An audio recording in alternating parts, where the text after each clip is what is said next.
Tennis, jogging, natation. Alors le sport, nous en faisons tous, ou au moins nous en avons tous fait une fois dans notre vie. Et justement, peut-être avez-vous franchi à cette occasion les pas d'un des 650 magasins du leader mondial de la distribution d'articles de sport, j'ai nommé Intersport. Alors pour former justement ces 9000 collaborateurs, cet acteur clé français a mis sur pied sa propre académie. Et aujourd'hui, nous rencontrons sa directrice, Isabelle Boisard, pour en découvrir tous les secrets. Alors bonjour Isabelle, je rappelle le principe de Hacking HR, c'est donner la parole à celles et ceux qui sont en première ligne sur le front de la formation. Objectif, partager, échanger autour des défis rencontrés et mettre en commun nos bonnes pratiques. Alors Isabelle, on va débuter cette interview par une question. Peux-tu nous expliquer simplement comment fonctionne l'Académie d'Intersport ? Alors tout d'abord, déjà merci de me recevoir.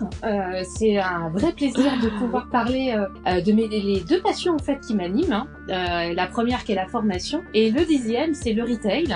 Et depuis quelques mois en fait dans l'univers du sport, puisqu'avant j'étais dans l'univers des grands magasins. L'académie en fait, elle est rattachée à Intersport France. Donc l'académie est avant tout une école des professionnels du sport. Elle a été créée en 1992 par un groupement d'adhérents d'Intersport. Et son objectif c'était de créer son propre organisme de formation pour permettre de former l'ensemble des collaborateurs du groupe chez Intersport. C'est une académie qui s'adresse en priorité aux adhérents et aux équipes magasins. Très clair Isabelle, donc on le voit, un OF vraiment maison. Est-ce que tu peux nous expliquer quelles sont les compétences dont tu disposes dans ton équipe ? Alors moi j'ai le plaisir de travailler avec une équipe de 7 collaboratrices. C'est une équipe très agile. Même si on est organisé avec 2 pôles de compétences, on a une équipe qui est dédiée à l'ingénierie financière, administrative et budgétaire. Et on a une équipe qui est dédiée à l'ingénierie pédagogique. Je dis très agile parce qu'en fait on est une petite équipe, on est 7. Donc on a une capacité de passer en fait d'une activité à l'autre et surtout d'être très soudés et de se soutenir en fait dans notre métier. Et alors Isabelle, tu disais quelque chose d'intéressant en introduction, tu parlais justement d'adhérents. Je sais qu'Intersport fonctionne en mode coopératif. Dans quelle mesure finalement est-ce que cet ADN, ce fonctionnement influe sur ta façon de faire du learning ? Bien, je dirais que le mode coopératif en fait, ça va se refléter en fait dans notre manière de travailler. Notre objectif va finalement de faire adhérer à notre vision de la formation et ainsi à notre offre. Donc finalement, dans une coopérative, on n'est pas décisionnaire. Nous-mêmes, on n'est pas décisionnaire. En fait, on est au service des adhérents. On a une vraie relation client. On a une vraie volonté de créer des partenariats. Quand on construit un dispositif de formation, c'est vrai qu'on a un métier qui est très riche, qui a beaucoup d'innovation, qui fait de très très belles choses. Mais nous, notre objectif va pas être de concevoir, on va dire, si je peux permettre de le dire comme ça, le plus beau dispositif, mais un dispositif qui va assurer le niveau de satisfaction de nos adhérents et surtout d'atteindre les objectifs opérationnels que nous avons définis ensemble. C'est le mode coopératif, comme le nom l'indique, c'est de la coopération. Donc tous les projets de formation chez Intersport sont travaillés en co-création. Donc avec des binômes, donc on travaille avec les binômes adhérents, on va travailler avec des directeurs de magasins, on va travailler avec les équipes magasins. Si je pouvais mettre en avant 2 compétences clés pour pouvoir travailler au sein d'une coopérative, c'est vraiment faire preuve d'empathie, d'essayer de bien comprendre comment fonctionnent les magasins, de bien comprendre le contexte de chaque magasin, parce que chaque magasin est différent. Et puis faire des sens de compromis, c'est-à-dire que parfois, en toute humilité, c'est vrai que on aurait envie de faire des choses qu'on trouve très innovantes, très créatives, parce que notre métier nous le permet. Et à un moment donné, c'est peut-être pas, il faut faire des choses qui soient innovantes et créatives, mais peut-être pas aussi loin que nous on l'aurait pensé, de vraiment être à l'écoute de besoins des adhérents. Ça doit être un sacré challenge parce que finalement l'objectif c'est pas de construire une œuvre d'art pour la beauté du geste, c'est vraiment de créer une formation qui va répondre vraiment aux enjeux, métiers, business finalement de vos adhérents. Alors si on prend un petit peu de recul, je souhaitais savoir Isabelle, cette période de Covid a mis beaucoup de direction RH à l'épreuve. Est-ce que pour toi elle a remis en question certaines de tes pratiques, certaines façons de voir, de penser la formation ? Je dirais plutôt qu'en fait ça a accéléré la mise en place de nouvelles pratiques.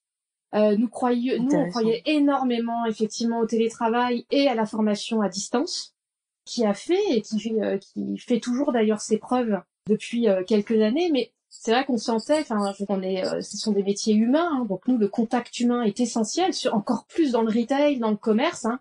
L'esprit commerçant, c'est vraiment la proximité, la relation avec les clients. Donc c'est vrai que parfois, il pouvait y avoir encore un peu de frein. Je dirais que ce contexte-là a accéléré la mise en pratique du télétravail et du distanciel. Pour notre part, on a accéléré évidemment sur la formation distancielle, donc sur 2 modalités, hein, la modalité e-learning et la modalité aussi des classes virtuelles. Qu'est-ce que ça a changé d'autre ? Ça a changé aussi le fait en fait d'être en télétravail, de travailler aussi dans un contexte qui nous pousse à gérer les urgences, et bien à travailler sur des délais plus courts, à se focaliser, on va dire, sur les priorités.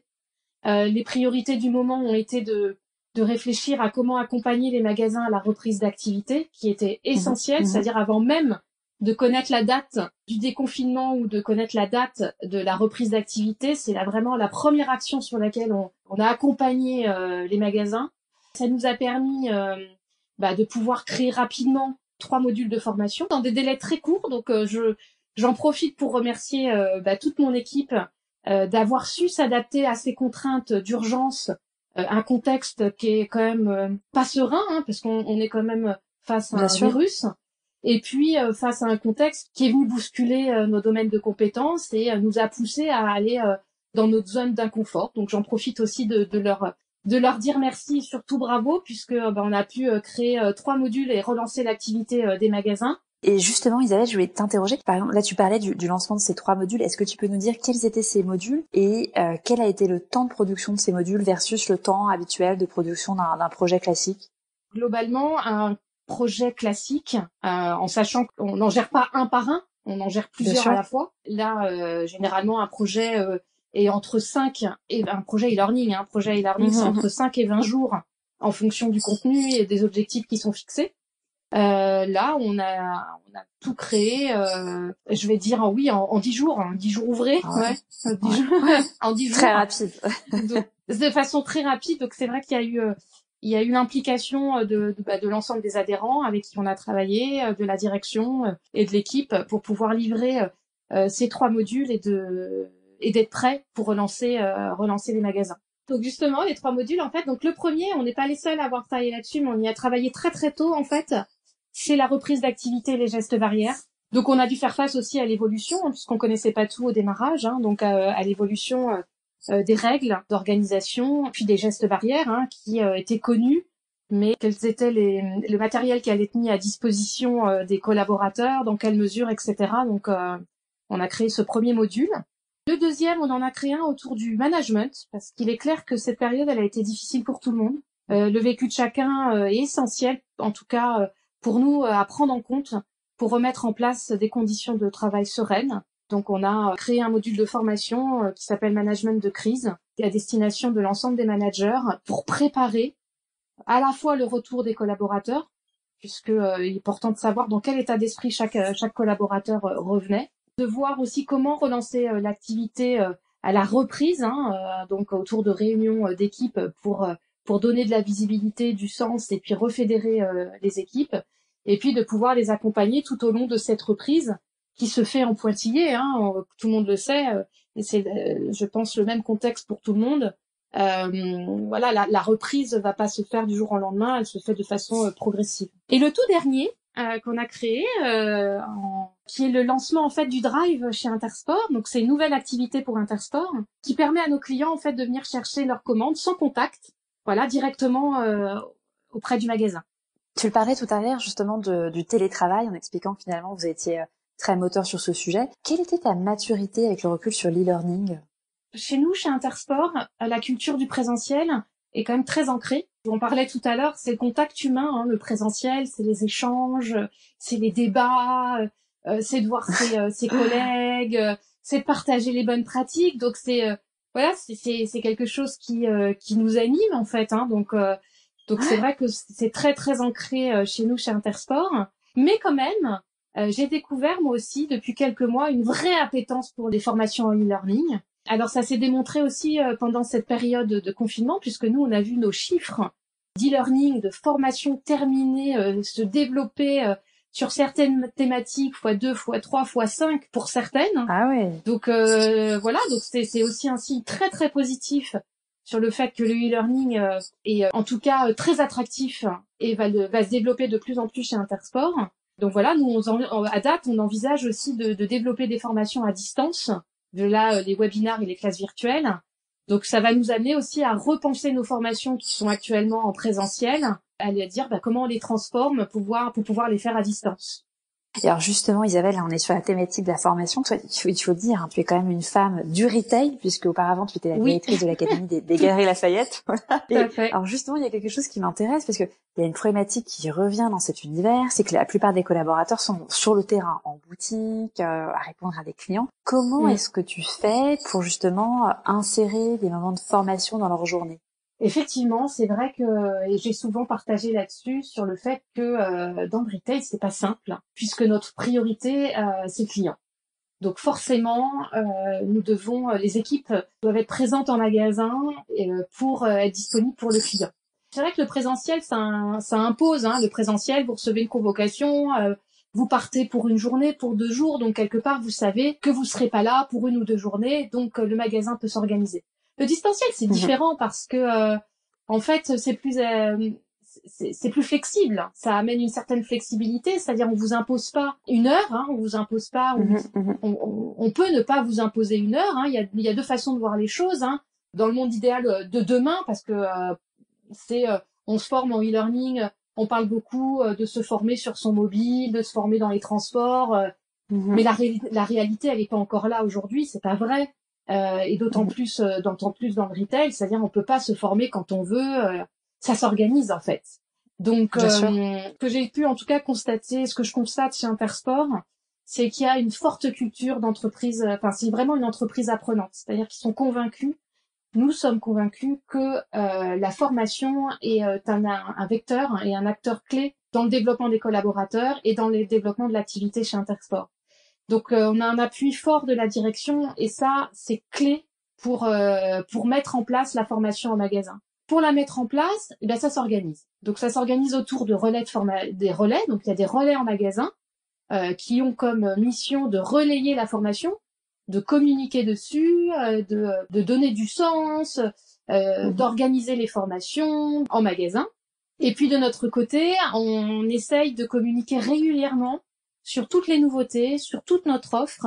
On le fait 1 fois par semaine, de dire toutes les nouveautés, ce qui est disponible sur notre plateforme pour donner envie à nos collaborateurs de se former et de donner envie à nos managers d'organiser la formation en magasin. Donc on le voit, Isabelle, finalement il y a 3 leviers. Il y a d'un côté un sponsorship fort de la direction, des relais, finalement un écosystème de relais que tu as au sein d'Intersport, et en plus du coup des actions de com sous forme notamment de newsletter. Est-ce que tu as finalement des thématiques clés de formation, des enjeux prioritaires que tu souhaites pousser auprès de tes équipes? Tout à fait. Alors étant donné qu'Intersport est quand même reconnu et sur l'univers sportif, notre force, c'est les produits, c'est nos partenariats avec les marques. Voilà, nous on développe énormément de formations sur les différents univers, comme je peux citer l'outdoor, je peux citer le training, donc le running sur route, le trail, voilà, tout ça en plus, et d'accompagner, c'est génial parce qu'on peut accompagner toutes les nouvelles tendances du sport qui émergent et puis qui d'ailleurs ont émergé pendant cette période de confinement. On a vu des gens qui se sont mis au sport alors qu'avant ils en faisaient pas.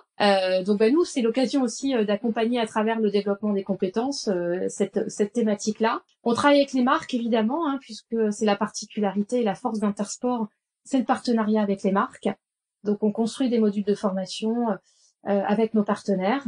Évidemment, on a toute une offre autour de la relation client, de la vente et puis autour du management. Alors justement, Isabelle, tu parlais de télétravail et de cours de sport. Est-ce que toi, tu as mis durant cette période des bonnes pratiques en place pour manager tes équipes, pour piloter les choses de façon efficace? Ah oui, tout à fait. Donc moi, ma première action que j'ai mise en place en fait afin d'organiser le télétravail, puisqu'on s'est quand même retrouvés du jour au lendemain tous à distance, c'est de mettre en place des rituels qui sont venus structurer, organiser la vie d'équipe et puis de la dynamiser. Donc je peux vous parler par exemple du Monday Morning Café virtuel qu'on a mis en place le lundi matin, Voilà, on se connecte, c'est l'occasion déjà de se dire bonjour. Ce qui est important, c'est c'est de créer du lien, c'est de rester ensemble. Et puis ça nous permet aussi d'échanger tous ensemble sur l'activité de la semaine. Avec toute l'équipe RH aussi, parce qu'on on a l'académie, mais on fait partie aussi de la direction des ressources humaines.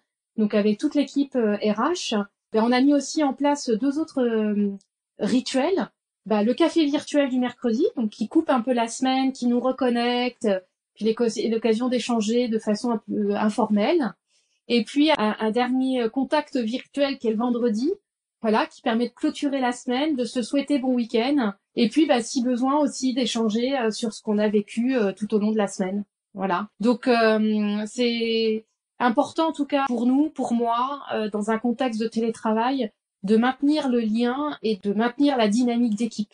Donc on le voit, finalement, tu as ritualisé ta vie d'équipe. Alors tu le disais tout à l'heure, il y avait des cours de sport qui, je crois d'ailleurs, sont organisés par l'association sportive d'Intersport. Est-ce que, alors c'est une question plus fun et plus ludique, est-ce que il est obligatoire de faire du sport pour rejoindre Intersport? Parce que je sais que certains acteurs mettent ce type de prérogative. Alors oui, c'est vrai que le bonus que nous avons eu pendant cette période chez Intersport et de confinement, c'est les cours de sport tous les midis, qui ont été organisés par l'association sportive d'Intersport. Donc là aussi, ça a permis de garder le lien et de garder la forme, tout simplement. Alors, est-ce qu'il faut absolument faire du sport pour rejoindre Intersport? Pas forcément, quel que soit le vécu sportif. Donc, moi, j'ai fait beaucoup de danse, voilà. Donc, pendant plus de 15 ans, voilà. Donc, j'en fais plus aujourd'hui pour plein de raisons, parce que la vie elle évolue, maman, etc. Mais en tout cas, ça me permet en tout cas de partager la culture et les valeurs du sport, qui déterminent en fait notre manière de voir les choses, et surtout ça détermine notre manière de travailler. Voilà. Très important. Et la force chez Intersport, c'est même si vous faites pas de sport, tout est fait pour vous donner envie d'y mettre en fait. Voilà, c'est ça qui est génial. Il n'y a plus d'excuses. Non, c'est vrai, il y a vraiment cette culture du sport qui est du partage. Et par le sport, finalement, on partage beaucoup de choses. Donc, merci Intersport de nous permettre ça. C'est génial. Et alors, du coup, Isabelle, ça, c'est une question un peu plus à titre perso. Est-ce que tu as une routine efficacité? Alors, ça peut être des applications, des outils qui te sauvent la vie ou qui te permettent de gagner en productivité que tu pourrais partager avec nous. En fait, moi, je vais revenir à des choses très basiques. En fait, mon téléphone. Mon téléphone. Oui. C'est-à-dire que, voilà, c'est quelque chose qui, pour moi, est le plus important, c'est d'appeler mon équipe, d'appeler mes collègues, de prendre le temps d'échanger avec eux. Voilà, j'en ai parlé beaucoup depuis tout à l'heure, mais c'est de maintenir le lien, en fait. Et mon téléphone a été mon meilleur ami. Et aujourd'hui, le petit plus avec les nouvelles technologies, c'est le virtuel. C'est génial. C'est de se voir à distance, et ça, c'est top. Écoute, merci Isabelle. Voilà. C'est vrai que pour le coup, le smartphone fait partie des must de cette période de confinement. Donc écoute, je te remercie beaucoup pour ce témoignage. On a parlé académie, culture coopérative et même cours de sport. Donc c'était super. Oui. Merci à toi. Donc écoute, merci beaucoup. C'était génial. Moi, je vous donne maintenant rendez-vous pour un prochain épisode la semaine prochaine. Amis de la RH, à très bientôt.